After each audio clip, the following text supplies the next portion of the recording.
Buenos días. Hoy vamos a desarrollar el tema del héroe. Este tema es un tema muy importante para la literatura, para la historia de la literatura, es decir, para todas las obras literarias que se escribieron a través del tiempo en todo el mundo,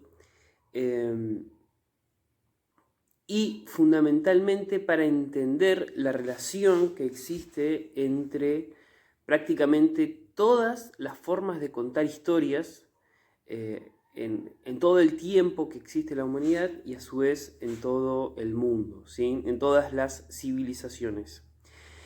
Vamos a partir del término héroe entonces, ¿sí? ¿Qué significa la palabra héroe? ¿Cómo entendemos nosotros el término héroe? ¿Sí?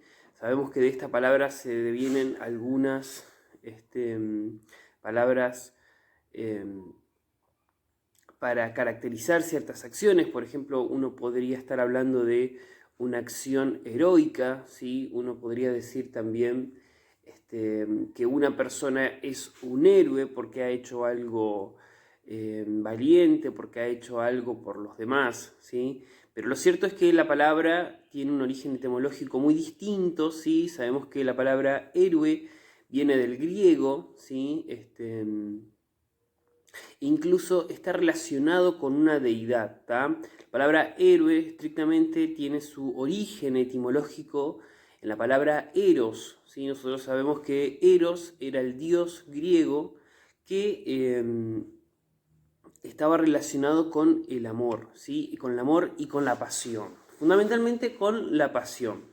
Entonces, desde su origen etimológico, un héroe es aquel persona o personaje que realiza las cosas por pasión. ¿Tá?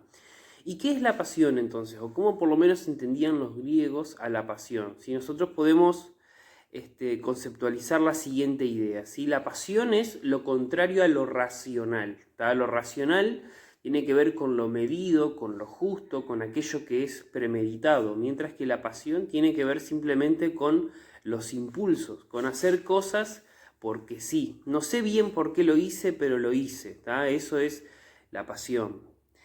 Pongamos un ejemplo, ¿sí? Nosotros vamos caminando por la calle y vemos que hay un perro que está a punto de ser atropellado por un auto. La razón probablemente nos dicte en ese momento no intervenir. ¿Por qué? Porque podríamos en riesgo nuestra propia vida. Sin embargo, un héroe, ¿sí? un acto heroico, lo que supone es dejar de lado esa razón, ¿sí? Actuar por pura pasión, ir, intervenir y rescatar a ese perro. ¿Tá? Entonces, en ese sentido, los héroes en todas las historias de la literatura justamente van a ser personajes que realicen algo que es fuera de lo común. Mientras los simples mortales no rescataríamos a ese perro, los héroes sí lo harían. Por eso se dice que toda buena historia tiene un héroe. Y cuando estamos pensando en un héroe, no necesariamente pensemos en héroes mitológicos, ¿sí? En héroes como Aquiles o Hércules, que de hecho eran héroes, ¿sí?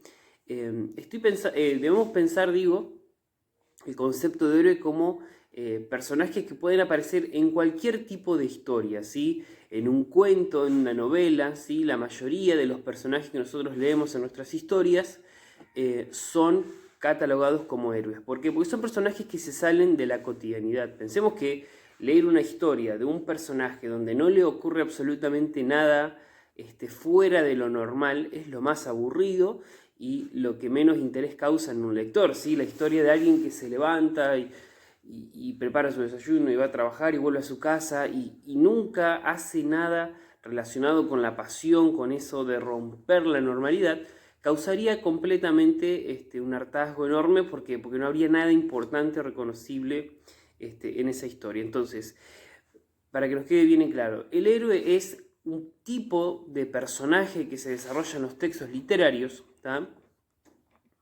que realiza, ¿sí? alguna acción o alguna proeza fuera de lo normal, fuera de lo cotidiano. Los héroes, como tales, no nacen. Un personaje X de una historia de literatura nunca nace siendo un héroe, ¿sí? la condición de heroicidad, digámoslo así, se construye a través de un determinado camino o de un determinado viaje que este héroe debe recorrer. Hay un autor muy famoso, ¿sí? Que es un mitólogo, ¿tá? Llamado Joseph Campbell, que lo que hizo fue analizar más de 1000 mitos alrededor del mundo, ¿sí? Tomó mitologías, partió desde la mitología griega, se fue a la mitología egipcia, la mitología nórdica, la mitología mesoamericana, estudió los relatos bíblicos, ¿sí? Y en todos ellos encontró algo muy interesante. Él dice que todas estas historias tienen más o menos la misma estructura, ¿sí? El mismo argumento. ¿Por qué? Porque en todas ellas aparece el mismo héroe, ¿tá? El mismo tipo de personaje, un personaje que cuando toma conciencia de sí mismo se considera una persona normal y corriente, un simple mortal. Se le aparece la oportunidad de realizar un viaje, ¿sí? De comenzar un camino, ¿tá? Y se desprende así de su cotidianidad, de su normalidad, y emprende este desafío, ¿sí? Alejarse de su zona de confort para ir a vivir aventuras, ¿tá?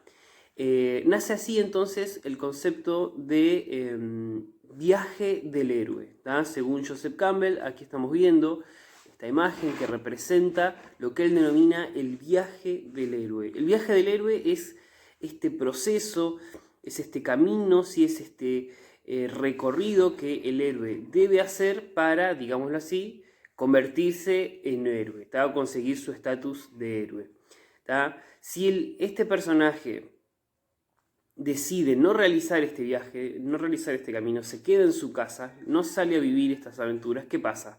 No se va a convertir en un héroe, nadie lo va a recordar, ¿sí? Va a vivir su vida lo mejor posible, tendrá su familia, lo que sea, pero nunca pasará a la posteridad. Para que sea recordado, la persona debe realizar este viaje, ¿sí? Fíjense que el viaje del héroe está organizado en distintas etapas. Joseph Campbell, mitólogo, luego de analizar, como les comentaba, estos mitos que leyó, se dio cuenta de que todos más o menos tienen la misma estructura. Todos los héroes comienzan en su mundo ordinario, ¿sí? Que es el primer punto. ¿Tá? Luego tienen un llamado a la aventura, les sucede algo, se les presenta algo que hace que tengan que salir de su normalidad, ¿sí? Comúnmente la mayoría de los héroes rechazan este llamado, ¿tá? Pues consideran que es muy peligroso o hasta incluso consideran no estar a la altura. Pero luego del rechazo, ¿sí? Está el mentor o el maestro del héroe que lo que va a hacer es impulsarlo, darle ánimo, darle fuerza para que realice su camino. Todos los héroes tienen ayuda, ¿sí? Ningún héroe logra hacer las proezas solo, sino que siempre, siempre necesita de alguien o algo que le esté dando una mano y que lo esté impulsando.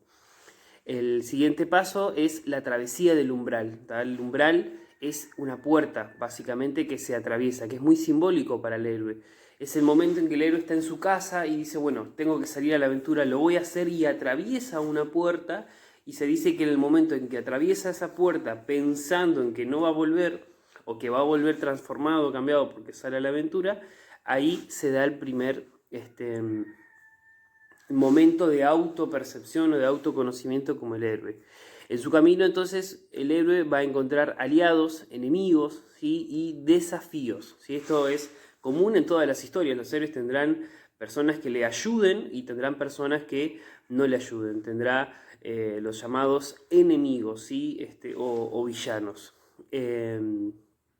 Luego vendrá una etapa denominada la caverna más profunda, que está relacionado con el viaje que realiza Odiseo o Ulises, un momento en el viaje del héroe en que debe ingresar a una zona relacionada con el infierno, ¿sí? El infierno es un espacio físico, pero también mental, en el cual el héroe debe contrarrestar sus propios demonios internos, ¿sí? Todos tenemos miedo, todos tenemos fantasmas, todos tenemos traumas, y el infierno lo que representa es eso, es ese espacio interior que más de una vez no nos deja avanzar en nuestro camino, ¿sí? Supongamos que, es decir, algo muy simple, le tengamos miedo a las alturas. Bueno, nuestro viaje, nuestro recorrido, en algún momento nos va a tocar subirnos a un avión, o nos va a tocar subir una escalera muy alta, o estar en un piso con demasiada altura. Bueno, uno cuando se mete en esta etapa de la caverna más profunda, lo que tiene que hacer es desafiarse a sí mismo, ¿sí? Y combatir ese miedo, ¿tá?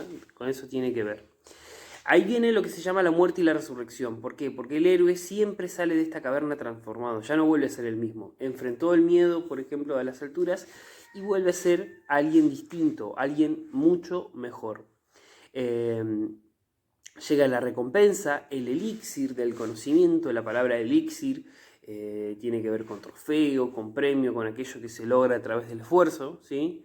Hay una persecución o una lucha final. Hay una nueva resurrección, que es el momento en que el héroe completa su viaje, ¿sí? su desafío, todo su combate, y comienza ya el retorno al mundo ordinario. ¿Tá? Cuando el héroe regresa a su casa, a su mundo original, ya no es el mismo, ¿sí? Ya está completamente transformado, ¿sí? Que nosotros nos tiene que quedar entonces muy en claro que el héroe, tanto personaje, es la forma más típica de elaborar un personaje, digamos, dentro de la literatura. Como decía, los primeros héroes tienen que ver con las mitologías, ¿sí? Que los hemos estudiado muchísimo, pero en las formas más comunes que tenemos hoy en día de ficción, tanto en la literatura como, ¿por qué no pensar otras artes como en el cine? ¿Sí? La forma más común de elaborar a los personajes es a través de los héroes. Pensemos, por ejemplo, en los personajes de las películas de Disney, ¿sí? Toda esta teoría que yo les mencioné del viaje del héroe es la que se utiliza, por ejemplo, para elaborar la historia de personajes como Nemo, como los personajes de Toy Story, ni hablar los personajes de las princesas, desde Mulan hasta Anna y Elsa, hasta incluso personajes más graciosos como Kung Fu Panda. Todos estos personajes están pensados desde la perspectiva del viaje del héroe. Todos tienen que realizar aventuras, proezas, todos tienen que salir de su zona de confort y vivir una serie de recorridos y aventuras para poder diferenciarse de los demás y llegar a ese estatus de héroe que les mencionaba.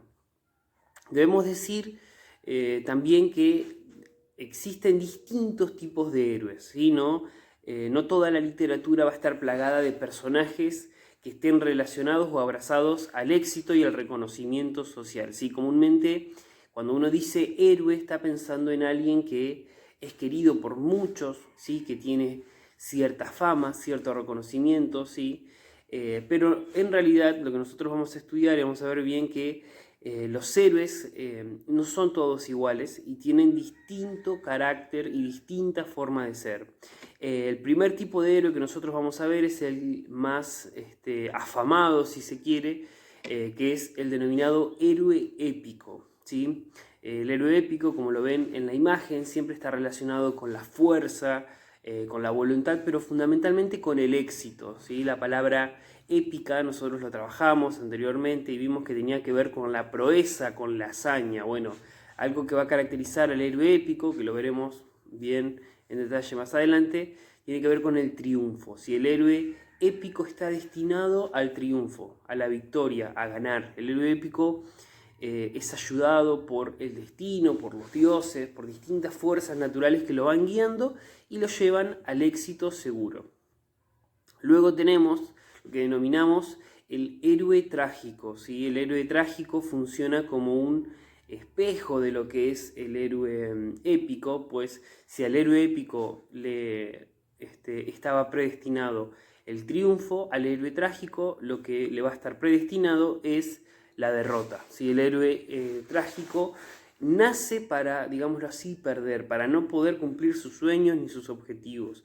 Está además vinculado estrechamente con lo que también vamos a ver más adelante, que es el dentro del drama o de la representación teatral la tragedia, ¿sí? Historias que tienen que ver con la tristeza, con el dolor, con el sufrimiento, con la pérdida, ¿sí?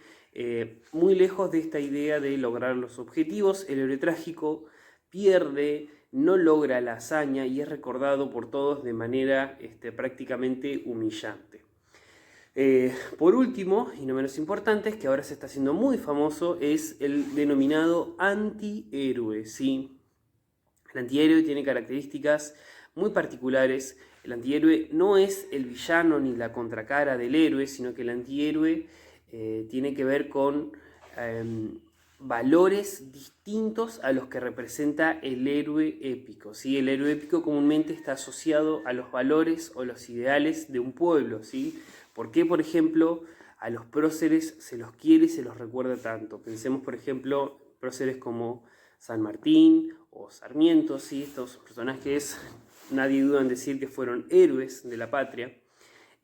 Sin embargo, si uno menciona, por ejemplo, la figura de Facundo Quiroga, ¿sí? Que fue un caudillo riojano, probablemente a nadie se le ocurra pensar de manera inmediata que es un héroe, ¿sí? De hecho, justamente Facundo Quiroga está relacionado con lo que sería la figura de un antihéroe. ¿Por qué? Porque Facundo Quiroga hizo cosas que estaban en contra de lo que se consideraba en su momento valores patrióticos, ¿sí? Entonces, el antihéroe siempre está relacionado con el revolucionario, con aquel que tiene ideas que intenta cambiar en nuestra sociedad, ¿sí? Un antihéroe, por ejemplo, estaría en contra de, qué sé yo, valores dados hoy en día como lo son el trabajo, la puntualidad, el sistema tal y como lo conocemos, ¿sí? El antihéroe quiere siempre causar una revolución. Por último, y no menos importante, esta teoría de los pasos del héroe y los tipos del héroe son, o digamos así, es la que se utiliza para las grandes producciones cinematográficas y como les decía, las grandes ficciones literarias que nosotros vamos leyendo y estudiando a través del tiempo. Si nosotros, por ejemplo, tomamos una novela como El fantasma del teatro municipal, escrita por Enrique Buti, nosotros vamos a detectar que allí el personaje principal es un héroe, ¿sí? Es un joven adolescente que sale de su mundo natural u ordinario para realizar una proeza, ¿sí? Si vamos a otra novela que también hemos recorrido como El Principito, vamos a ver que el Principito también es un héroe. El Principito vivía en su asteroide tranquilo, sin mayores problemas, hasta que decide realizar un viaje, ¿sí? Un viaje, salirse de su mundo natural y recorrer distintos planetas, distintos asteroides, hasta llegar hasta la Tierra y después volver, y en todo ese recorrido el Principito cambia, realiza proezas, encuentra amigos, enemigos, ¿sí? Si nosotros analizamos todo el periplo o viaje del héroe, vamos a encontrar que el Principito se representa de manera muy minuciosa. Por supuesto, otros personajes como Harry Potter, Percy Jackson, en todos ellos vamos a encontrar las mismas características. Por ahí es difícil de analizar esta teoría en historias más breves, como los cuentos, ¿sí? Pero sin embargo, si prestamos atención y analizamos, vamos a ver que estos aparecen en todos. Esto ha sido todo por hoy. Nos vemos la próxima.